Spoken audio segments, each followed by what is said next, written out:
شکر سے تیرے زباں میری رہے تیری یا خدا، شکر سے تیرے زباں میری رہے تیری یا خدا، مجھ کو ایسی دے خدا توفیق جو نہ ہو جدا، مجھ کو ایسی دے خدا توفیق جو نہ ہو جدا۔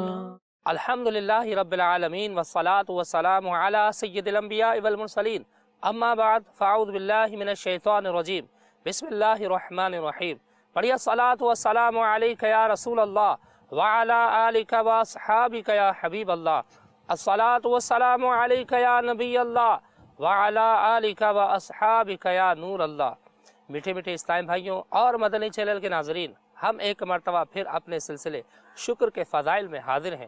اس سلسلے میں جہاں پر ہم اللہ عز و جل کی بارگاہ میں شکر ادا کرنے کے فضائل کو سنتے ہیں، وہیں پر اللہ عز و جل کی نعمتوں کا تذکرہ بھی سنتے ہیں۔ آئیے آج انشاءاللہ عز و جل ہم اللہ عز و جل کی ان نعمتوں کو یاد کریں کہ جو نعمتیں اللہ عز و جل نے ہمیں بن مانگے عطا فرمائی ہیں۔ انہی میں سے ایک بہت بڑی نعمت ہمارے پاؤں بھی ہیں کہ اللہ عز و جل نے ہمارے پاؤں سلامت رکھے کہ ان پاؤں کی برکت سے ہم تیزی سے فاصلے طے کرتے ہیں اور دیگر معاملات میں چلنے پھرنے میں یہ پاؤں ہمارے مددگار ہیں۔ بسوں ویگنوں وغیرہ میں چڑھتے اترتے بے حد کام آتی ہے۔ غرض یہ کہ بے شمار معاملات میں انسان اس نعمت کے تعاون کا محتاج ہے۔ ایک حکایت سماعت فرمائیے۔ ایک مرتبہ حضرت شیخ سعدی رحمۃ اللہ تعالی علیہ کہیں جا رہے تھے کہ غربت کی وجہ سے پاؤں میں جوتیاں نہیں تھیں۔ اپنے اطراف میں جوتے پہنے ہوئے لوگوں کو دیکھ کر دل میں خیال آیا کہ دیکھو اللہ عز و جل نے ان سب کو جوتے عطا فرمائے لیکن مجھے محروم کیا ہے۔ ابھی اتنا سوچا ہی تھا کہ اچانک آپ کی نگاہ ایک شخص پر پڑی جس کے دونوں پیر غائب تھے اور وہ پیٹھ کے بل گھسٹ گھسٹ کر فاصلہ طے کر رہا تھا، جس کی وجہ سے اس کی کمر چھل گئی تھی اور اس سے خون رس رہا تھا۔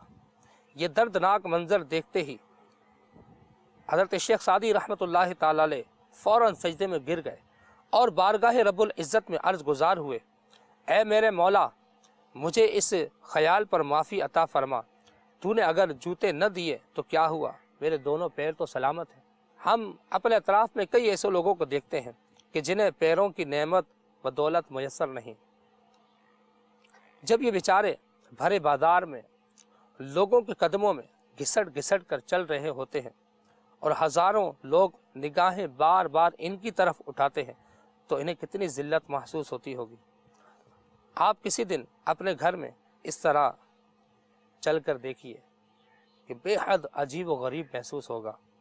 پھر فوراً خود سے سوال کیجئے، کیا میں اس طرح چل سکتا ہوں؟ تو جواب آئے گا کہ ہرگز نہیں۔ کیوں ہرگز نہیں؟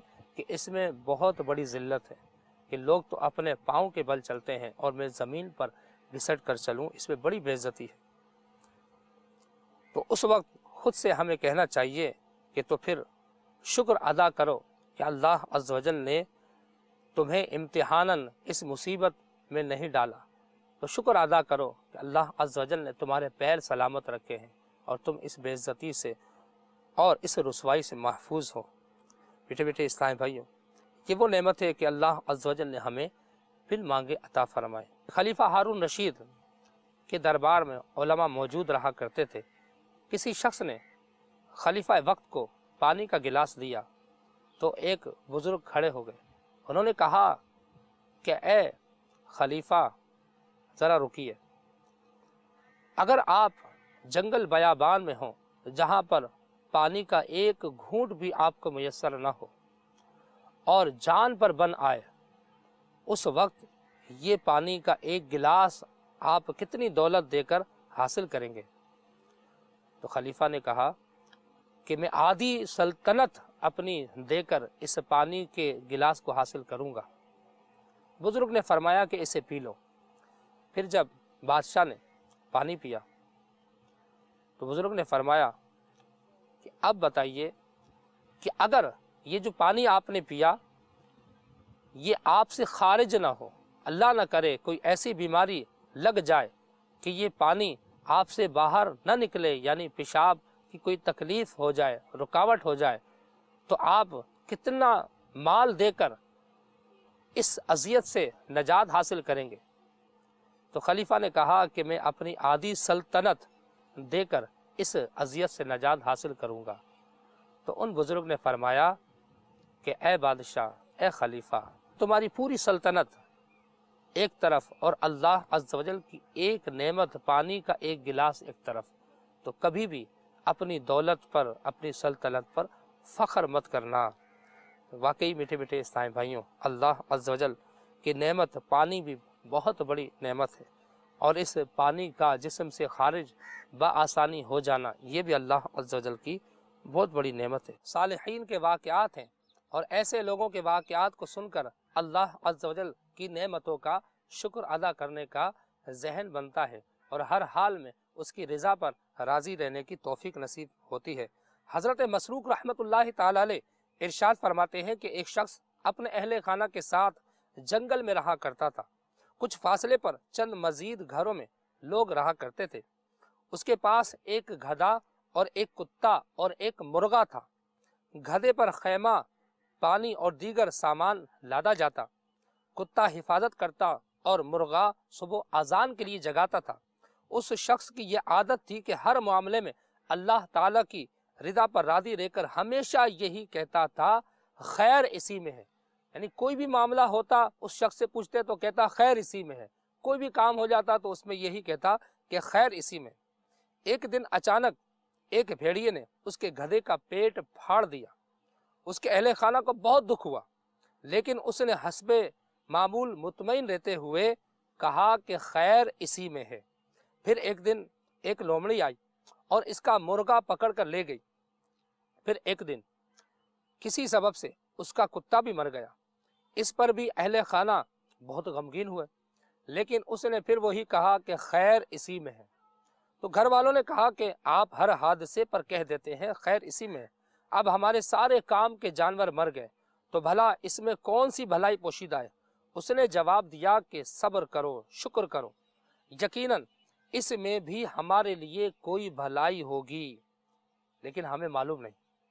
دوسرے دن انہوں نے اٹھ کر دیکھا کہ رات میں ڈاکو ان کے پڑوسیوں کو قتل کر کے مال و اسباب لوٹ کر لے گئے، لیکن چونکہ ان کے یہاں جانوروں کے مر جانے کی بنا پر بالکل خاموشی تھی، سناٹا تھا، لہذا ڈاکوؤں کو پتہ ہی نہ چلا کہ یہاں پر مزید بھی کوئی گھر ہے۔ چنانچہ ان کی جان اور مال سب کچھ بچ گیا۔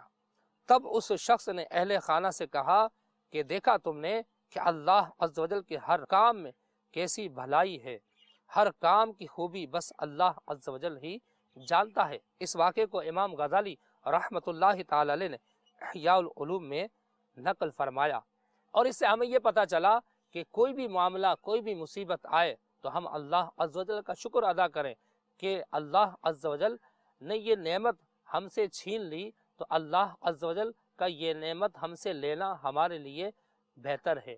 اللہ عز و جل سے ہم کوئی نعمت مانگتے ہیں، لیکن وہ نعمت ہمیں اگر نہیں ملتی تو اس میں بھی اللہ عز و جل کی کئی حکمتیں پوشیدہ ہیں۔ مثال کے طور پر ایک شخص اولاد کی دعا کرتا ہے کہ یا اللہ مجھے اولاد دے دے۔ اگر اس کو اولاد ہو تو وہ شخص اولاد کی وجہ سے اپنی زندگی میں پریشان ہو جائے۔ مثال کے طور پر کسی کے ہاں اولاد نہیں ہوتی، اب بچے کی امید ہوئی اور ہاسپٹلوں کے حوالے ماں ہو گئی، باپ بیچارہ قرضوں میں ڈوب گیا اور ڈاکٹروں کے چکر لگا لگا کر اس نے لوگوں سے قرضے لینا شروع کر دیے۔ اب جو شخص ایسا خوددار تھا کہ کبھی کسی سے قرضہ نہیں مانگتا تھا، لیکن اب اپنی اولاد کے لیے اسے قرضے مانگنا پڑ رہے ہیں، اپنی بیوی کو بچانے کے لیے اسے قرضے مانگنا پڑ رہے ہیں، ڈاکٹر اسے یہاں سے وہاں بھگا رہے۔ اب بتائیے کہ یہ چین کی زندگی پہلے گزار رہا تھا کہ اس کے پاس اولاد نہیں تھی لیکن یہ سکون سے تھا، لیکن اب یہ ہاسپٹلوں کے حوالے ہو گیا، اس کی زوجہ ہاسپٹل میں پڑی ہے اور اس کی خواہش ہے کہ کسی طرح بچے کی ولادت ہو۔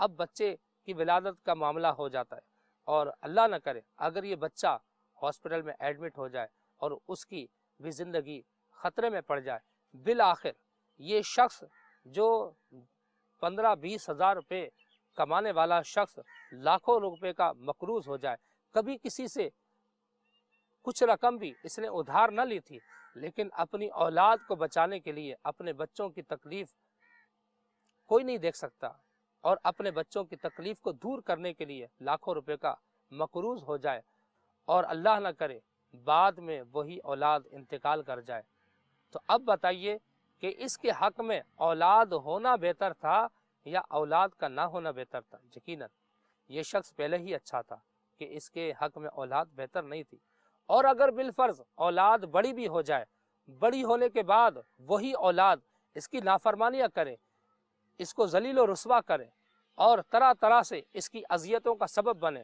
جیسا کہ ہم دیکھتے ہیں کہ لوگ اپنی اولاد کو بڑے لاڈ پیار سے پالتے ہیں، انہیں دنیاوی تعلیم تو دیتے ہیں لیکن دینی تعلیم سے دور رکھتے ہیں، علماء کی صحبت سے، اچھے ماحول سے انہیں دور رکھتے ہیں، وہی اولاد جن کے لیے راتیں جاگ جاگ کر گزاری تھی، محنت مشقت کے ساتھ انہیں پالا تھا، پڑھایا تھا، لیکن وہی اولاد ان کے سامنے زبان دراز ہو جاتی ہے اور ان کو طرح طرح سے ماں باپ کو تکلیفیں پہنچاتی ہے۔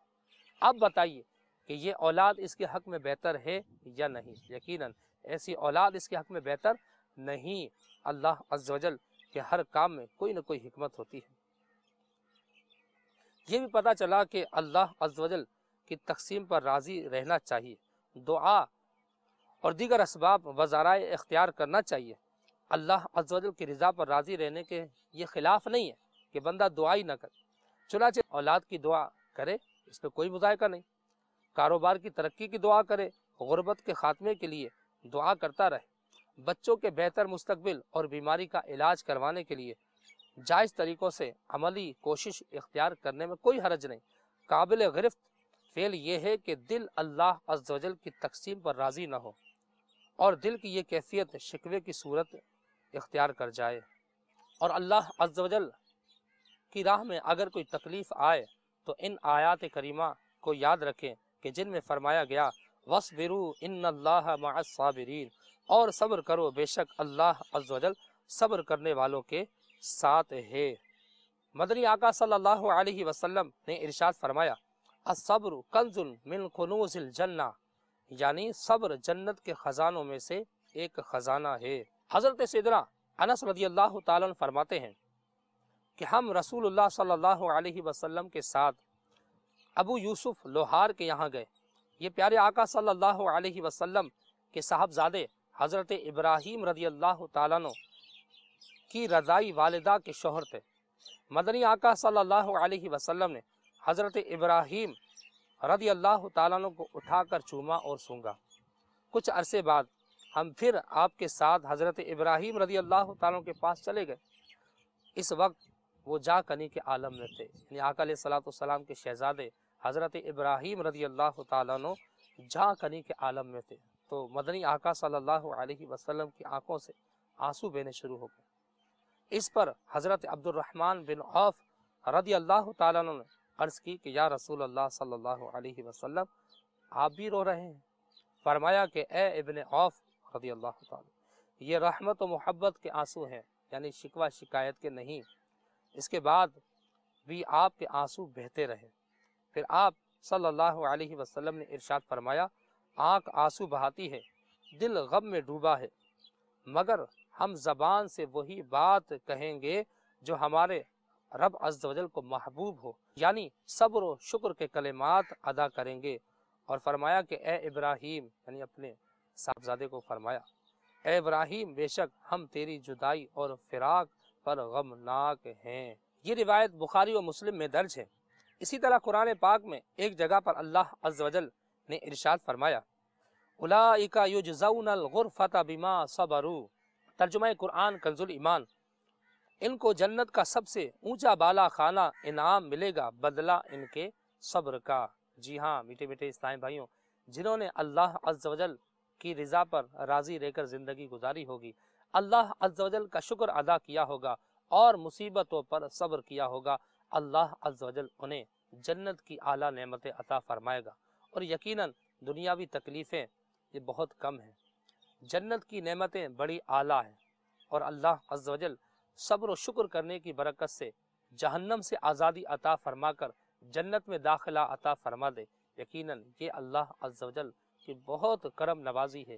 ہم دعا کرتے ہیں کہ اللہ عز و جل ہمیں اپنے شکر گزار بندوں میں شامل فرمائے اور جنت کی اعلیٰ نعمتیں ہمیں نصیب کرے، نار جہنم سے اللہ عز و جل ہمیں محفوظ رکھے، آمین بجاہ النبی الامین صلی اللہ علیہ وسلم۔ شکر سے تیرے زباں میری رہے تیری یا خدا، شکر سے تیرے زباں میری رہے تیری یا خدا، مجھ کو ایسی دے خدا توفیق جو نہ ہو جدا، مجھ کو ایسی دے خدا توفیق جو نہ ہو